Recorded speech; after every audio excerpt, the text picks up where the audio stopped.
Hello, hello, I'm Kads, and welcome to today's video. So as you can see, the portal is lit, which means it is once again time to pull some shards, this time in the pursuit of the fragments for Timit the Fool in the Summon Rush. Now what's quite interesting is that this particular Summon Rush is special in I guess, a multitude of ways.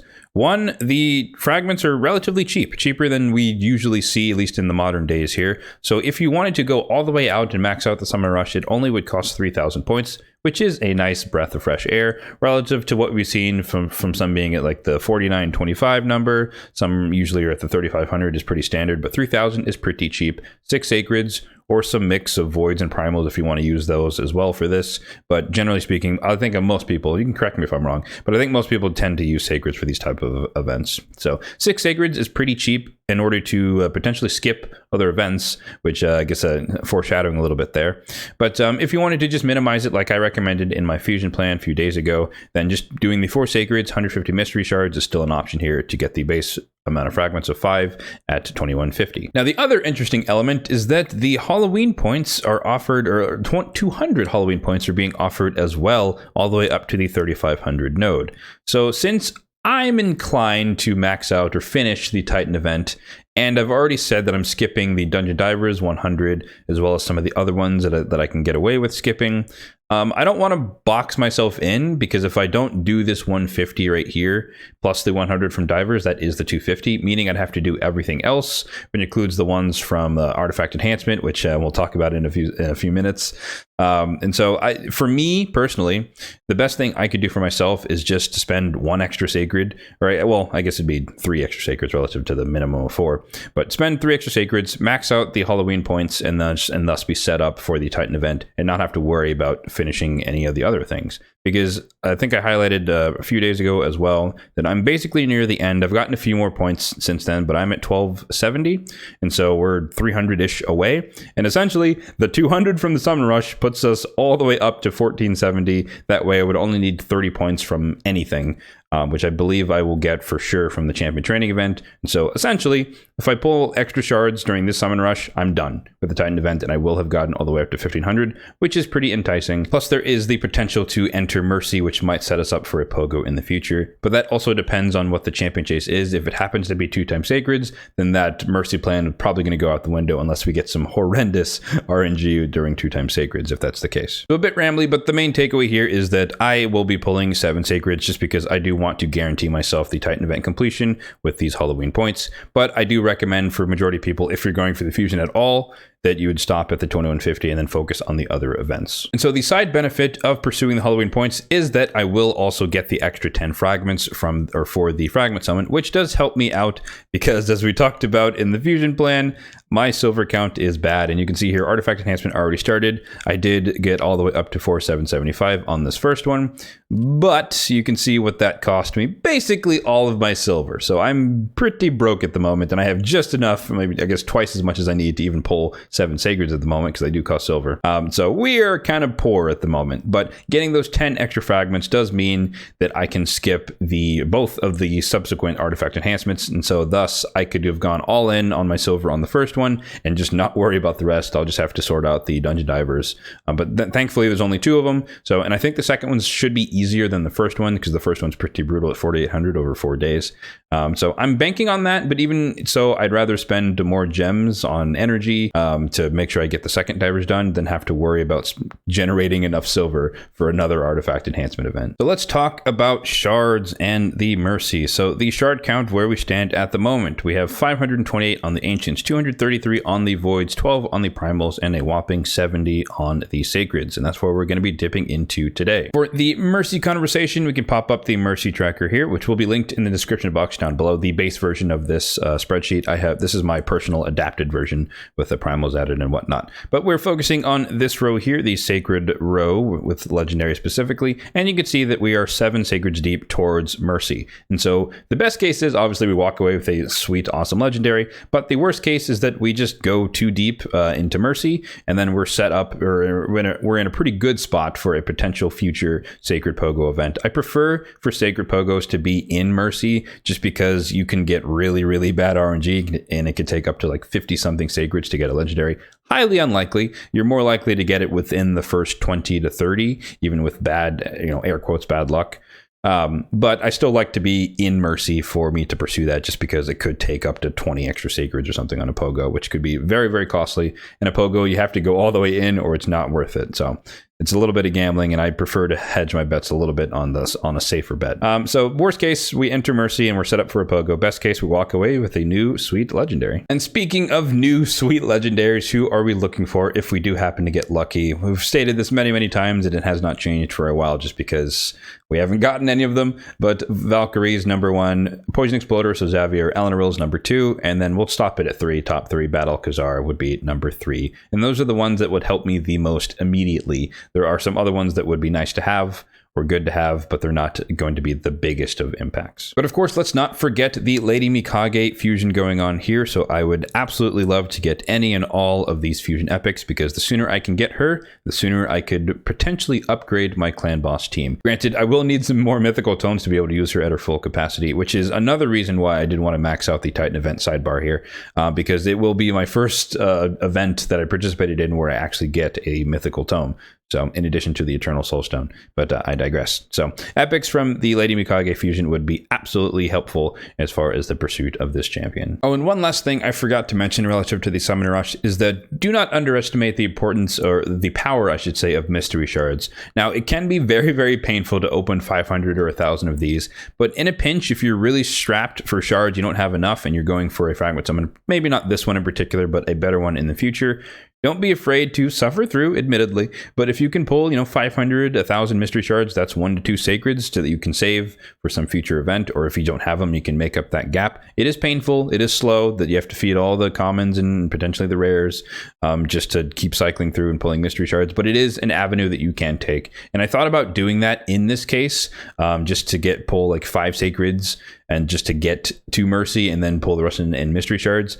But as I already highlighted, my silver count's not really that high, and I'd still be spending silver on feeding all the champions and doing all that stuff, and so as well as pulling the mystery shards. Granted, they're cheaper, but still all that silver adds up, and when you're going to be below 1 million, I really don't want to be wasting a bunch of time on that, or a bunch of silver on that. So we're just going to keep it to the 7 sacreds for today. So with that, let's get to the pulls here. We've got some space, we've got barely enough cash, and hopefully we get some decent luck. Here we go. Sacred numero uno, number 1. What are we going to get here in Epic, starting off hot? Or cold, I should say. Catacomb Counselor, one of the worst ally attack champions in the game. He only brings 3 random allies on a 4-turn cooldown, so he's like the worst version of Kreela. Not the most useful. Ferric the Fat is much better, and for as far as epics are concerned, if you want to use him, because he also brings buffs, not just the ally attack. So not the best one, but if he's your only option and you're running a blender comp, he can definitely work for you.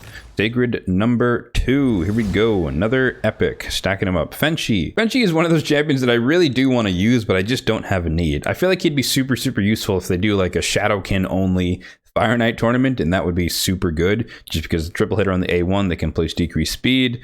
3 triple hitter here on a 2-turn cooldown that reduces turn meter. Not as strong as the lore, because it is on a cooldown and it's not a 100% chance, but nonetheless it is in the ballpark or in the conversation. And then here you have another double hitter, so every single hit is a multi-hit, great for Giant Slayer. And he places poisons, and you can combine him with like a Dark Kale or someone else who can activate poisons on the Fire Knight shield, because all of his other abilities will be helping keep the turn meter down.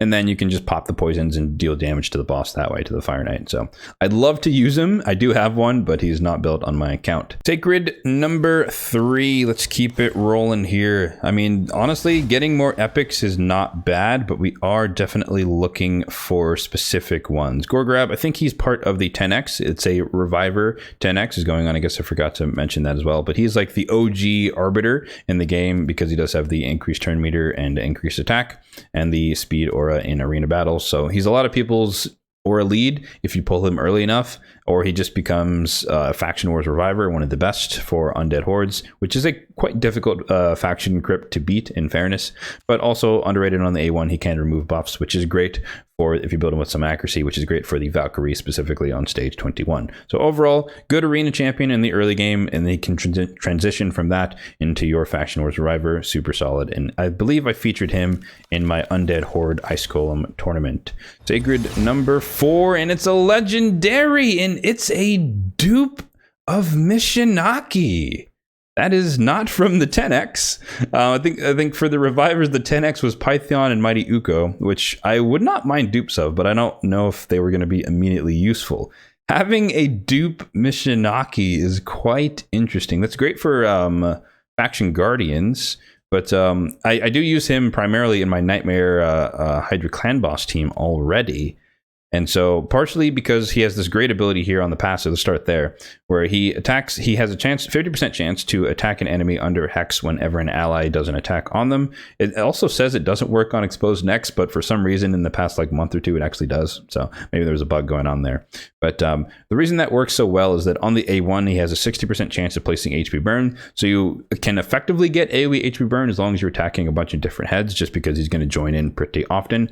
But then he also has AoE decrease defense on a 3-turn cooldown, and he places decrease attack if they're under Hex, which he does have in his kit. And so he attacks all enemies 2 times, and the first hit removes all buffs from the target, so buff strip, and the second hit places Hex. So he's great, 3-turn cooldown here as well. He's great for the Head of Mischief specifically. So if he steals your buffs, you rip him right back off and you place Hex, so now that you can attack him. So super solid Hydra champion. I'll have to consider if I want to use a second one in my Brutal team, for example, because he's just that powerful. And that means I could have 2 Necmos and 2 Mishinakis combined, which is going to be a powerhouse of a team. Man, I'll have to think about that, but that's going to be a problem for future meet. Let's keep on pulling. We're 4 Sacreds in. Number 5, Mercy is reset, so the Sacred Pogo plan is out the window, but we did talk about this being a possibility. Another epic Giscard the Sigiled, who's honestly somewhat underrated, I would say. He is one of the few champions on a 3-turn cooldown who does provide increased defense and increased attack at the same time, so he can set up both types of, or I guess the main 2 types of nukers. I guess the HP based doesn't really have a buff that can help them. Also has an AoE provoke. Granted, it's not 100% chance, but it does place a shield on him so that when he takes those hits, he can deal with it a little bit more. He does have you can't see it here, but he does have a relatively high base defense as well for an epic. And then decrease attack on the A1. So I would say he's best suited for Faction Wars Control champion, maybe in like a Guardian set or something to help keep your team alive, something like that. But yeah, not the best. He did get a nerf before he was released because he had this ability here on like a 2-turn cooldown or something. I forget exactly what, or maybe this turn meter was like it was like twice as much. And so like you would hit him when you're under provoke, and then he would fill his turn meter. He'd take a turn, and then by the time you were ready to take your turn, he had his provoke back again. And so you were just perpetually provoked, and it was kind of broken. And so they kind of nerfed it, and that put a sour taste in a lot of players' mouths. And so I don't think he's as bad as people think of him after the nerf. I think he went from broken to normal, and that's an appropriate place to be. But let's keep it going here. Sacred number 6, 5, 6. I think we're on 6. Probably double check that. Rain Beast. Oh gosh, the old school, early game terror that used to be Rain Beast.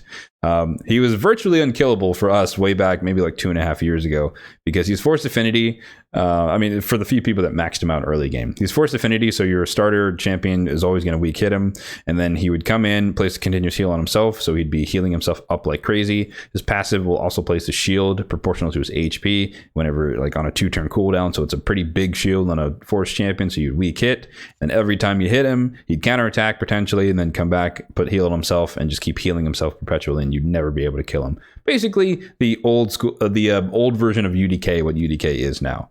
And then this can revive a random ally. So he's not really that good of a champion, especially he has not aged well at all.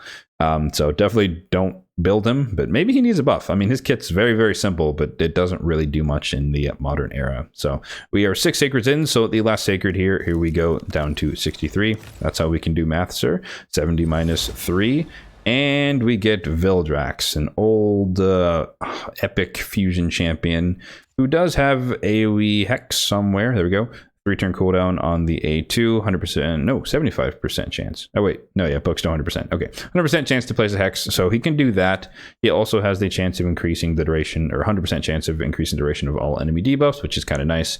And then he can put skills on cooldown when he's attacking enemies under hex, but this is on a 4-turn cooldown, and it's not 100% chance, it's 80.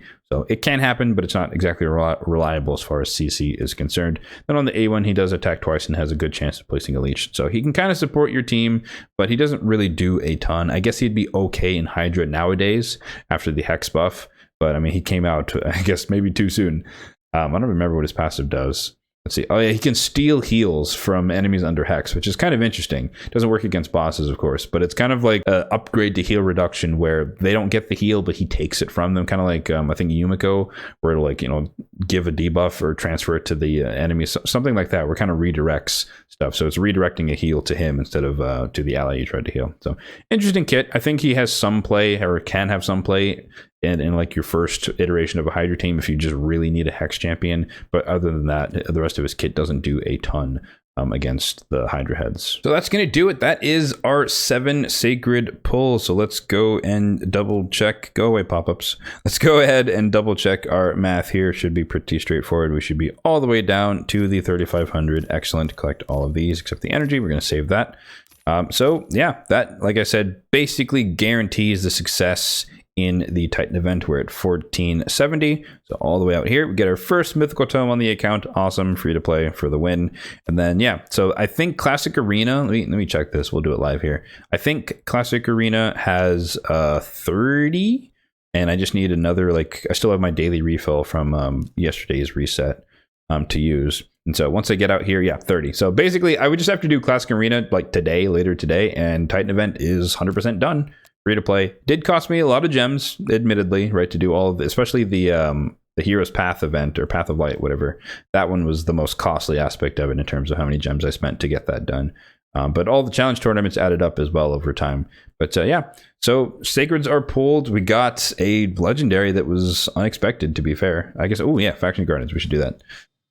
Faction Guardians, so nope, not Sylvan Watchers. Shadowkin, he is the first duplicate for this faction. I think I've been getting a lot of duplicates lately, but like the last, I want to say 5-6 shard pull videos have all been dupes of the legendaries I already have, which is not necessarily the worst thing in the world, but nonetheless, it is a interesting trend to note. But yeah, so I think that's going to do it for today's video, guys. As always, if you found this video helpful, then be sure to hit that like button down below. And if you enjoyed the video, then be sure to hit that subscribe button down below for more content just like this one.